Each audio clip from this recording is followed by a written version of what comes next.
السلام علیکم ورحمۃ اللہ وبرکاتہ نحمده ونصلی علی رسولہ الکریم اما بعد۔ آج کا سبق سن لیجئے۔ آج کے سبق کی سرخی ہے سخاوت سے دوستی کیجئے، پارٹ نمبر 126۔ حضرت عمر رضی اللہ تعالیٰ عنہ کا ایک غلام تھا، عیسائی تھا، اس کا نام تھا اسیق۔ یہ عیسائی نام ہوتے ہیں۔ وہ ہمیشہ حضرت عمر کے ساتھ رہتا تھا اور حضرت عمر کا بہت معتمد تھا، بہت پرانا۔ بعض لوگوں کو آپ نے دیکھا ہوگا کہ ان کے گھر کے اندر نوکر جو ہیں وہ بچے تھے، 5 سال کا تھا۔ ایک جگہ میں گیا، اس نے کہا میں 5 سال کا تھا یہاں آیا ہوں، اب میری عمر 70 سال ہو گئی ہے اور میں یہیں پر پڑا ہوا ہوں، یہی میری شادی ہوئی، یہی کام کر رہا ہوں، ڈرائیونگ کر رہا ہوں۔ بعض خاندان ایسے ہوتے ہیں کہ بچپن سے لے کر آخر تک جو ہے ان لوگوں کو سنبھالتے رہتے ہیں۔ یہی تھا اسیق، یہ حضرت عمر کے ساتھ رہتا تھا۔ تو حضرت عمر گاہے گاہے اسے، چونکہ مسلمان تو تھا نہیں ہے، مسجد نبوی کے باہر رہتا تھا، پھر حضرت عمر نکلتے تو یہ نکلتا۔ اب یہ امیر المومنین بنے، پوری زندگی اسیق نے حضرت عمر کے ساتھ گزاری، سارے معاملات دیکھے۔ تو حضرت عمر رضی اللہ تعالیٰ عنہ جو ہے بہت اچھی باتیں اسے بتاتے تھے سفر کے اندر، اور کہتے تھے بھی تو مسلمان ہو جا، تو میں تجھے جو ہے یہ مال غنیمت میں، یعنی سب مال جمع کرنے میں، سب اس پر حساب کتاب میں، سب میں جو ہے میں تجھے ذمہ داری دے دوں گا، اور تو مجھے جو ہے برابر اچھا کام بہت اچھا کرتا تھا۔ حضرت عمر سے بہت محبت بھی کرتا تھا اور کام بھی اچھا کرتا تھا۔ نام تھا اسیق، لیکن یہ اسیق نام آپ لوگ مت رکھنا، یہ ہمارے لیے مناسب نہیں ہے، لیکن چونکہ روایت میں نام آیا اس لیے میں نے نام بتا دیا آپ کو۔ اسیق نام رکھنا مت۔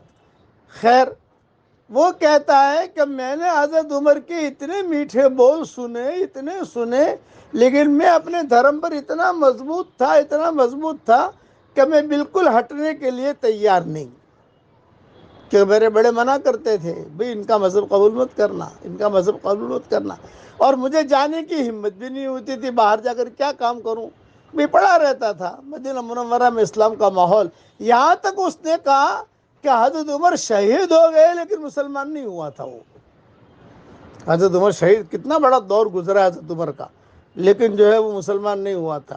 جب حضرت عمر کا جنازہ اٹھا اور اس نے حضرت عمر کے سارے بول اسے یاد آئے، سارے اخلاق یاد آئے، حضرت عمر کی راتیں یاد آئی، حضرت عمر کا اس پر سخاوت کرنا، اس کو دینا، اور اس کو دیکھیے ایک بات بتاؤں، جو بے ایمان ہوگا اس کو بھی آپ ہدیہ دے سکتے ہیں، صرف زکوٰۃ ہم مسلمان کو دیں گے، باقی مال جو ہے کسی کو دینا ہو تو وہ ہدیہ خیر خیرات سب کے لیے کر سکتے ہیں ہم۔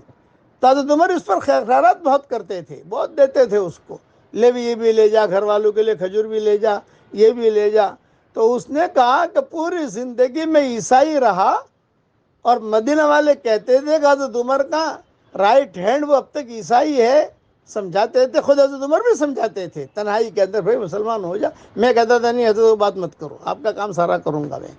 لیکن جب حضرت عمر کا جنازہ اٹھا، وہ شہید ہوئے، اور جب ان کا جنازہ اٹھا، جو منظر دیکھا، تو مجھے حضرت عمر کی باتیں یاد آئیں، اور وہ باتیں یاد آتی ہی زور سے اس نے کلمہ پڑھا۔ کسی پر بھی آپ سخاوت کرو گے، احسان کرو گے، تو احسان کا جو مارا ہوا ہوتا ہے وہ کبھی نہ کبھی جھکتا ہی جھکتا ہے، وہ کبھی نہ کبھی جھکے گا۔ اگر اس میں ضمیر ہوگا، اس میں ضمیر تھا، وہ ایک دم سے جو ہے سب کے سامنے اس نے اسلام قبول کیا، اس اسیق نے۔ اور سب مدینہ والوں نے کہا ارے واہ واہ واہ واہ واہ واہ، زندگی پر حضرت عمر کے ساتھ رہا، سمجھاتے رہے، مانتا نہیں تھا، آج مسلمان ہو گیا، رضی اللہ تعالیٰ عنہ بن گئے، نام بھی اس کا بدلا گیا، شادی بھی اس کی ہو گئی۔ پھر اس کے بعد کیا ہوا اس کا، وہ تفصیل ہے جو تاریخ کی کتابوں میں ہے، اللہ تعالیٰ توفیق دیں گے تو بعد میں کبھی سنائیں گے انشاءاللہ کہ اسیق کا کیا ہوا۔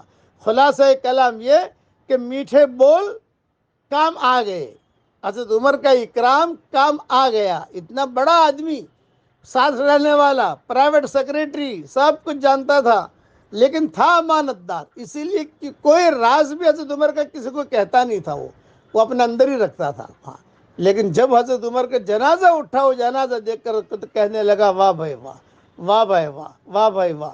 اور سب کے سامنے کلمہ پڑھا. مدینہ میں ایک طرف غم تھا حضرت عمر کی شہادت کا، اور ایک طرف خوشی تھی کہ یار یہ مسلمان ہو گیا، دیکھو یہ مسلمان ہو گیا. اب پڑھیے میرے ساتھ، ربنا آتینا من لدنک رحمہ وہیئ لنا من امرنا رشدا. یہ اصحاب کہف کی دعا ہے. یہ دعا بوڑھوں کو بھی پڑھنے چاہیے، جوان مردوں اور عورتوں کو تو بہت اہتمام سے پڑھنی چاہیے. اللہ تعالی ہم سب کو عمل کرنے کی توفیق دے، اور یہ دعا ہم سب کے لیے اللہ قبول فرمائے، آمین. آج کل تو بوڑھے جو ہیں وہ جوانوں سے زیادہ جوان ہیں، اس لیے ان کو بھی زیادہ پڑھنی چاہیے.